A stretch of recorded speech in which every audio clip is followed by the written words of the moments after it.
입장에서 봤을 때는 참 이해가 안 되잖아요. 자기 친정에 돌아가 다시 있다가 좋은 남자 만나서 편안하게 살 수도 있는 자기 나라에서 이 롯은 막 자기 어머니를 끝까지 붙잡았다 이 말이 딱 붙어 있단 말이에요. 붙쫓아서 쫓아가는 여기서 영원한 운명이 갈라집니다.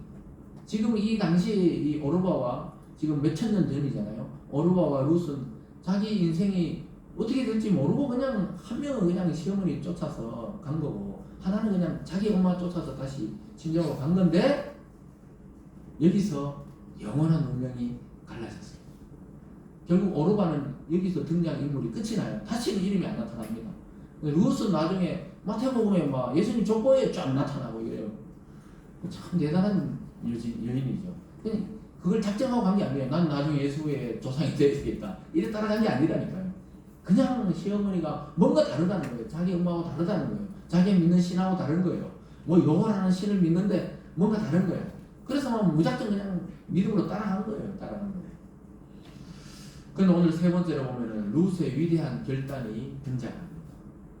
이 하나님의 편에서는 룻을 조용히 그냥 자기 시어머니를 통해 부르는 거고 룻의 입장에서는 위대한 결단이에요. 자기 친족과 아비와 어미와 자기 또 저 형제 자매들을 다 떠나서 이방 땅으로 가는 결단을 내리게 됩니다. 그래서 이 룻은 신앙의 나중에 성공한 여인이 돼요. 아주 놀랍게. 여러분 신앙에는 두 가지 스타일이 있다 이런 이야기를 많이 해요. 어떤 성도들 중에 관광객 스타일이 있어요. 관광객. 관광하는 거 알죠? 관광객들은 막 시끄럽잖아요. 막 가이드 보고 막 이거 해주세요, 저거 해주세요. 근데 어떤 신앙인들은 순례자 같다는 거예요. 순례자. 순례자는 그냥 조용히 진보다리 하나 들고 조용히 목적지를 향해 걸어가는 게 이게 순례자거든요. 그래서 여러분의 신앙은 관광객형입니까?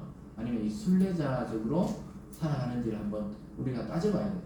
그러니까 막 관광객들은 시끄럽다니까요. 하나님께 기도할 때도 막 이거 주세요, 저거 주세요, 막 다 주세요. 그냥 이렇게 막 기도하지만 순례자들은 하나님의 뜻이 무엇인지, 하나님이 나에게 원하는 것이 무엇인지를 계속 기도하면서 그 길을 한 발짝 한 발짝씩 가는 게 바로 이 순례자의 모습이죠. 그러니까 이 룻은 한 발짝 한 발짝 자기 시어머니를 따라서 뭔가 모르게 그 신앙의 길을 따라가는 거예요. 그래서 자기 집으로 자기 민족에로 돌아가라 이렇게 간곡하게 계속 부탁하는데요. 15절로 가보면 이렇게 말씀하고 있습니다. 15절입니다. 같이 한번 읽어볼까요? 15절입니다. 시작. 나오미가 또 이르되 보라 내 동서는 그의 백성 그의 신들에게로 돌아가나니 너도 너의 동서를 따라 돌아가라 하니. 그 시어머니 입장에서는 자꾸 쫓아오니까 귀찮아서 그런 게 아니고 네 인생 앞으로 젊은 날에 미래를 봤을 때 너희 집과 너희 신에게로 돌아가라는 거예요. 낯선 이스라엘로 올 생각하지 말고 그렇게 돌아가라는 거예요. 그래서 그렇게 돌아가라. 그 자세히 그렇게 설명을 해줍니다. 그래서 이처럼 나오미는 자기 하나 건사하기도 힘든데 이 말도 안 통하는 이 모압의 이방 여인들을 이스라엘에 데려갔다가 이거 큰일 나겠다 싶어가지고 돌아가라 그러는데 룻은 계속 돌아가지 않고 쫓아오겠다 하니까 계속 설득을 하는 거예요. 근데 놀랍게도 이렇게 신앙이 바닥인 시어머니 나오미를 통해서도 하나님은 룻에게 나오미를 통해 신앙을 발견하게 해요. 하나님을 발견하게 한다는 거예요. 무슨 말이냐? 저와 여러분이 때로는 우리 자신을 돌아보면 우린 전혀 신앙이 좋아 보이지 않잖아요. 항상 불평불만이 있고 마음속에 짜증이 있고 또 하나님을 향한 원망이 때로는 생기고 이런 입장인 것 같은데도 여러분을 보고 누군가는 하나님을 발견한단 말이에요. 누군가는 신앙의 길로 가고 싶어 한다는 겁니다. 믿습니까? 네. 그래서 여러분들의 신앙을 여러분들이 평가할 필요가 없어요. 이 하나님을 불신해서 떠났던 이 모압으로 갔던 이 나오미를 통해 룻이 구원을 받는다는 거예요. 우리가 전혀 신앙이 별로 없어 보이고 난 그냥 주일날 교회 왔다 갔다 하고 뭐 일주일 내내 성경도 한 줄 안 읽고 이러는 것 같은데도 누군가는 신기하다. 자꾸 하나님 이야기 혹시 교회 다니냐? 나도 가보고 싶은데 이런 이야기를 하는 사람이 생기게 된다는 거예요. 신기하죠? 여러분이 교회 다니는 거 아무도 모를 줄 알잖아요. 그 사실을 여러분은 모르지 주위에서 대부분 다 안다고 보면 돼요. 희한하게 표가 나나 봐요. 그렇게 가라 그러니까 룻이 뭐라 그럽니까? 이렇게 말합니다. 16절입니다. 16절 끝에 보면은 어머니의 백성이 나의 백성이 되고 어머니의 하나님이 나의 하나님이 되시리니. 와, 위대한 신앙의 고백이 나옵니다. 룻은 전혀 신앙이 없어 보이는 나오미를 통해서 뭘 발견했어요? 자기 시어머니를 통해서 하나님이라는 존재를 발견한 겁니다. 그래서 어머니의 백성이 이제 누구 백성 된다고? 내 백성이 되고, 어머니의 하나님이 누구? 이제 어머니의 하나님은 어머니의 하나님이고 나는 나의 하나님이 되었다고 이야기합니다. 그래서 여러분 처음 전도하는 사람들이 야, 네 교회 다니니까 너의 하나님이지만 나중에 어떻게 신앙이 좋아지면 나의 하나님, 나의 예수님, 나의 성령님 이렇게 고백하잖아요. 여러분의 하나님을 고백하게 되는 겁니다. 어릴 때는 어머니 따라 또 아버지 따라 막 이렇게 교회를 다니지만 나중에는 인격적으로 예수님 만나고 나서는 나의 주님, 나의 하나님 이렇게 기도하는 모습을 보게 되는 것이죠. 그래서 자기는 뭔가 모르겠지만 이 어머니를 따라가야 된다. 이 어머니가 말하는 하나님이 뭔가 참신인 것 같다. 이러면서 룻이 10년 정도 같이 살면서 뭘 발견한 거예요. 그래서 자기는 죽기까지 따라가겠다 그래요. 얼마나 놀라운 고백을 하는지 17절에 한번 보세요. 17절입니다. 같이 읽어볼까요? 시작. 어머니께서 죽으시는 곳에 나도 죽어 거기 묻힐 것이라. 만일 내가 죽는 일 외에 어머니를 떠나면 여호와께서 내게 벌을 내리시고 더 내리시기를 원하나이다 하는지라. 야, 정말 요즘 같으면 막 우리나라 같으면 옛날에 막 이거 효녀, 연령 뭐 이런 비를 세워줘야 되나요? 뭐 이런 정도의 완전히 어머니께서 죽으시는 곳에 나도 거기 묻힐 것이라는 거예요. 그 말이 뭔 말인가? 나는 어머니의 선산에 묻히겠다. 선산 알죠? 옛날에 조상들이 같이 다 묻는. 나 어머니 묻히는 곳에 나도 묻히겠다는 거예요. 내 남편이 비록 죽었지만 난 어머니의 며느리로 살겠다고 이야기해요. 만일 내가 죽는 일 외에 죽음이 우리를 갈라놓 완전히 이거 뭐 연애하는 사이 같이 그죠? 죽음이 나를 갈라놓을 때까지 나는 어머니를 떠나지 않겠다. 만일 그렇지 않은데 내가 어머니를 떠났으면 하나님이 내게 벌을 내리시기를 원합니다. 이러는데 어떻게 집에 가라 하겠어요? 이런 며느리가 어디 있겠어요? 참 나는 죽어도 어머니가 떨어지지 않겠습니다. 요즘은 어떻게 해요? 나는 죽으면 죽었지 어머니랑 떨어지겠습니다. 할렐루야. 그렇게 말한다 하는데 그래서 뭐 아파트 이름을 어렵게 만든다는 소문이 있었잖아요 옛날에 그죠? 그래서 뭐 파밀리에 뭐 이런 거 하니까 어머니들이 뭐 모르니까 그냥 옛날에 아파트는 전부 뭐 백조, 백합, 장미 아파트 다 찾아가잖아요.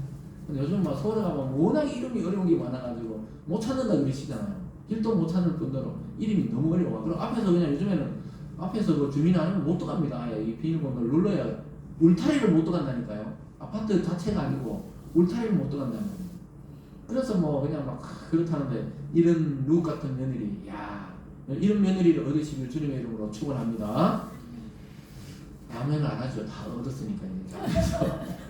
그래서 참 신기하죠. 어머니 죽는 곳에 나도 죽고 어머니 떠나면 하나님 벌을 내기를 원합니다. 참 이런 며느리지만 참 막 상을 주고 얻고 다니고 싶겠죠. 그러니까 나오미가 근데 진짜 있잖아요. 나중에 이 이스라엘 돌아가서 나중에 보시면 알겠지만 이 룻이 어머니를 봉양해요. 추수할 때쯤 내가 돌아갔거든요. 그러니까 추수하고 나면 떨어진 이상은 나그네들이나 과부들이 죽을 수 있어요. 그걸 다 주워가지고 어머니를 봉양했어요. 이야 참 대단하죠. 그러니까 막 어머니가 막 어떻게 하면 좋은 남자를 룻에게 붙여줄까 막 눈에 불을 켜고 또 그 기어 물을 자를 찾습니다. 신기하죠. 그러니까 막 이런 시어머니와 이런 며느리가 없어요. 우리는 항상 드라마에서 항상 원수 같은 며느리와 시어머니를 봐서 그런데 진짜 이런 저 시어머니와 며느리 또 딸과 엄마 이런 사람 많아요. 믿음의 사람들 중에 참 희한합니다. 제가 서울에 있을 때도 그 권사님이 90 넘은 시어머니 자기도 이제 뭐 70이 다 됐지만 그 권사님을 제가 이제 내려오기 전에 그 권사님 시어머니 권사님이 돌아가셨지만 그 장로님 부부가 첫째가 아니에요. 마지막 아닌데도 그 시어머니를 그 밤에 한간에 같이 모시고 그 애들도 또 있잖아요. 손녀들도 좋아하고 그래 끝까지 있잖아요. 그 모시고 그 마지막에 결국 보면 이제 저 정신이 이제 왔다 갔다 했을 때는 잠시 이제 요양원에 잠깐 모셨지만 거의 끝까지 같이 이렇게 살아가시면서 또 어떨 때 힘이 있을 때는 같이 교회에 있잖아요. 양쪽에 끼고 이렇게 데려오시고 돌아가실 때까지. 그래서 오히려 장례식 가니까 장로님보다 그 며느리인 권사님이 지금은 이제 장로님도 은퇴하시고 70이 넘어서 했지만은 그 며느리가 더 울더라고요. 이렇게 장례 예배 드리는데 너무 있잖아요. 이렇게. 그래서 그 어머니가 제일 18번으로 부르던 찬송가를 18번으로 그랬는데 되나 모르겠지만 제일 즐겨 부르던 노래가 항상 그 멀리 멀리 갔더니 이러면서 항상 신방 가면은 저 시어머니도 이제 문제 놓고 같이 들으시면서 멀리 멀리 갔더니 저래하고 그거 시어머니의 잘하는 건 찬양까지 알면서 그걸 하는데 이야 참 대단하다. 본인은 그러더라고. 자기 저 어머니는 저 멀리 있으니까 그런데 오히려 시어머니가 더 오래 살았다는 거예요. 그런 사람이 있더라고요. 그래서 참 이렇게 하나님이 또 복을 주시는구나 이런 생각을 하면서 어머니가 90이 넘어가 자기도 70이 다 돼가잖아요. 그럼 자기 건강해야 되니까 계속 하나님이 성경대로 부모를 공경하는 자는 땅에서 장수하리라. 왜냐하면 어머니를 공경해야 되니까 계속 건강해야 되잖아요. 그랬는데 이 룻을 보면은 그 권사님이 생각이 나요. 참 그래서 그때 100살 거의 다 돼갈 때 이제 자연사 하셨죠. 돌아가셨거든요.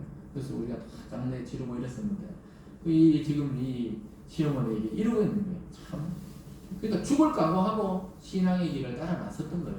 그 어머니 자체를 본 것도 있지만 그 어머니의 하나님을 바라보면서 이스라엘까지 쫓아왔던 거예요. 그러니까 하나님이 그를 믿음의 조상으로 삼으신 거죠.